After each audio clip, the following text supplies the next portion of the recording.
I'm Elaine Quijano. We are following breaking news. The House has passed a $1.2 trillion funding package that would avert a partial government shutdown this weekend. The measure now heads to the Senate. Let's go right to Scott MacFarlane there with Representative Marjorie Taylor Greene. Let's listen in. Breaking the 72-hour rule. This is a betrayal of the American people. This is a betrayal of Republican voters. And the bill that we were forced to vote on forced Republicans to choose between funding to pay our soldiers and in doing so, funding late-term abortion. This bill was basically a dream and a wish list for Democrats and for the White House. It was completely led by Chuck Schumer, not our Republican Speaker of the House, not our conference, and we weren't even allowed to put amendments to the floor to have a chance to make changes to the bill. I filed the motion to vacate today, but it's more of a warning and a pink slip. I respect our conference. I've paid all my dues to my conference. I'm a member in good standing, and I do not wish to inflict pain on our conference and to throw the House in chaos. But this is basically a warning, and it's time for us to go through the process, take our time, and find a new Speaker of the House that will stand with Republicans and our Republican majority instead of standing with the Democrats.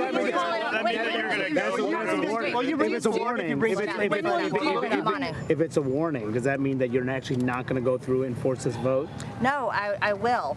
There's nothing that can convince you to back off. There's not a time limit on this. It doesn't have to be forced and throw the House into chaos. I don't want to put any of our members in a difficult place like we were for 3.5 weeks. We're going to continue our committee work. We're going to continue our investigations. There's a lot of good investigations going that have to be able to proceed, and the American people deserve that. But I'm not saying that it won't happen in 2 weeks or it won't happen in a month or who knows when. But I am saying the clock has started. It's time for our conference to choose a new speaker. Do you believe that there are more Republicans who support this push? And ultimately, if this does get filed, it could lead to exactly what you're saying, more chaos, more paralysis. Does the House Republican conference want to move forward with that? It's filed, but it's not voted on.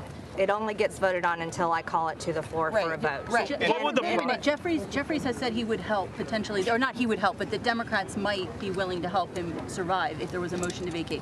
Are you worried about putting Johnson in a position where he would actually be beholden to Democrats? I'm not worried about that at all. I'm not worried about that at all. I don't think that the American people, Republican voters across the country, want to see a Republican speaker that's held in place by Democrats. You're not.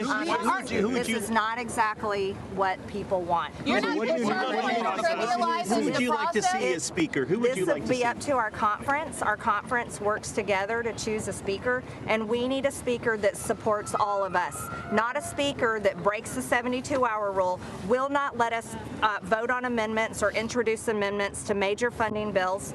This, right now, do you want to know the video that everyone is watching today? It's the illegals rushing our border, military-aged men running over Border Patrol, running over the Texas National Guard, and Mike Johnson, the Republican Speaker of the House, handed over every ounce of negotiating power to Chuck Schumer and the Democrats and went ahead and funded the government. When this was our point of leverage, Republicans had the power of the purse. This was our power. This was our leverage. This is our chance to secure the border, and he didn't do it. And now this funding bill passed without the majority of the majority. This was a Democrat bill. This is a Chuck Schumer bill. This is a bill that Joe Biden cannot wait to sign into law, and it is a betrayal of the American people. Here's the problem. Right now, Americans are watching the border. Women are being raped. Women are being killed. Illegals are squatting in people's homes and then killing them when they come to take their houses back. That's just what happened in New York. We're done. We're absolutely done. What do you need to hear from the speaker or anything else to not move forward? What will change your mind? He had his chance. He heard from everyone all week long. Do not break the 72-hour rule. He heard from all of us. He heard from all of us all week long. Allow us to introduce amendments. Allow us to do our jobs. Allow us to represent the districts that voted for us and sent us here. We want a secure border. And the Senate proposal of legalizing 5,000 people coming across the border every day is not securing the border. And this is giving up every point of leverage we have. Also, forcing Republicans to vote on full-term abortion funding in order to fund our military is a complete betrayal of all of our values, and our voters don't want us to be doing that. What's the process of finding a new speaker look like?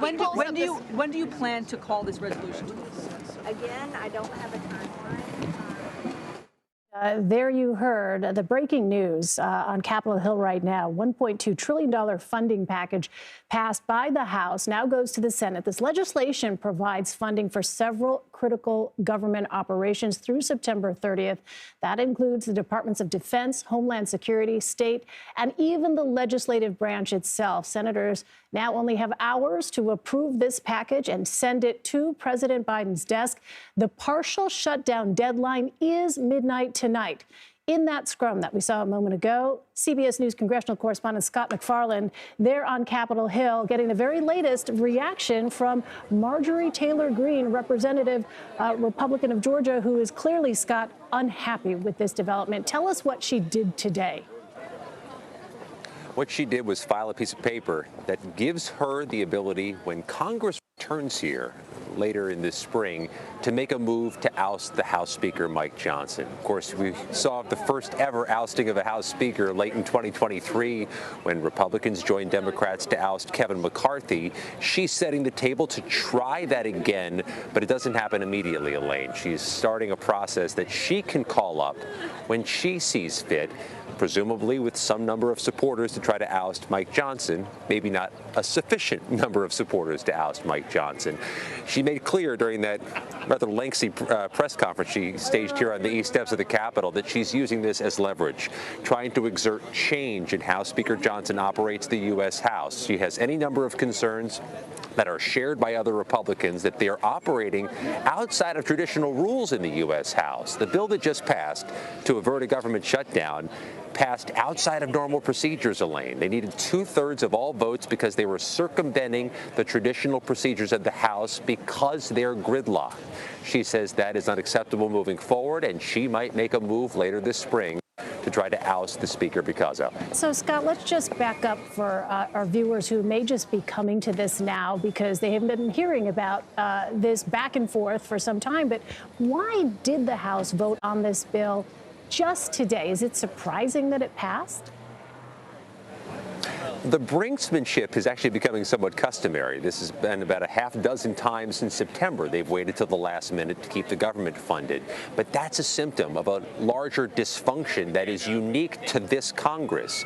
The incredibly narrow margin of majority in the U.S. House for Republicans, and to a degree, the narrow majority in the Senate for Democrats, and the divided power in Congress makes things tricky. It requires leverage and last-minute deal-making. But this is something a little bit different. The U.S. House didn't just wait till the last minute. They did so in this very untraditional way that is historically profound. They're operating outside of their own rules. They're not passing this through the proper committees. They're not having amendments and lengthy debates. They're just jamming these things through, mostly with minority party votes to get it done, which is very dissatisfying to members of the majority party, House Republicans. And the most vocal today is Marjorie Taylor Greene of Georgia, who says she is seeing fit to challenge the Speaker, potentially oust a Speaker for the second time this Congress if things don't change. So, Scott, what is the expectation? Will the Senate pass this bill and pass it before the end of the day today? It's very likely, but not certain they do it by midnight. This could bleed into an hours-long standoff and shutdown this weekend. All right, Scott MacFarlane on the steps of Capitol Hill for us. Scott, thanks very much.